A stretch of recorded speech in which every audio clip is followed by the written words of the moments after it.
Vikings, the greatest warriors ever known, feared and admired across the realm. Ready to fight once more for the glory and prosperity of their people.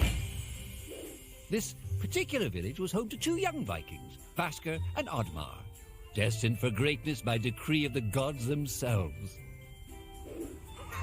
Unfortunately, the gods did not tell them of this plan. Just as he had countless times before, Oddmar farewelled his parents. They always returned to him. This time was different.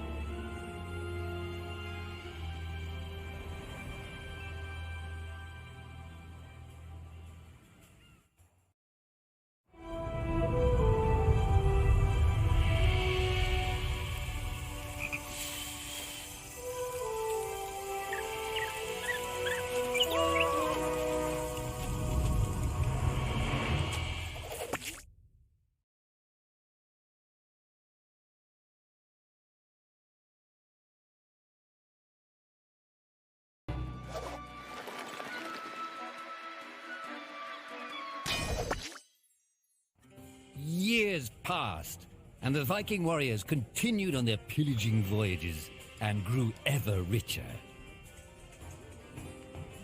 The Viking chief was proud of his people, but he was greedy, single-minded. He wished to expand his village, regardless of the consequences. The chief despised Oddmar. He'd never fought for his village and survived off their scraps. But the chief would tolerate this behavior no longer. Oddmar would have to single-handedly loot the forest, burn it to the ground so their village may prosper. And if he refused, he would face the same fate as his old friend Vasker. After being ridiculed by his village, Oddmar ran home to his hut.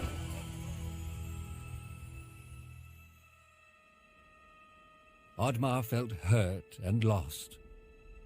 He loved his people, but he couldn't be what they wanted him to be. Perhaps he thought he wasn't a true Viking. Maybe some sleep would do him good. Oddmar couldn't believe his eyes. At his side was his long-lost friend Vasker. And in front of them stood the hallowed gates of Valhalla. "Wait!" cried Oddmar, as his old friend stepped into the light. In front of Oddmar appeared a strange apparition, a forest fairy. She condemned Oddmar's selfish ways and his squandered potential. He had let down those closest to him. He did not deserve a place in Valhalla. But she offered him a deal, a great power. If used correctly, perhaps he could earn his place in Valhalla, but at a price. Oddmar woke up with excitement. What a strange dream. It felt so real. And how did this pouch get here? Was this what he saw in his dream? He looked inside the bag. A mushroom?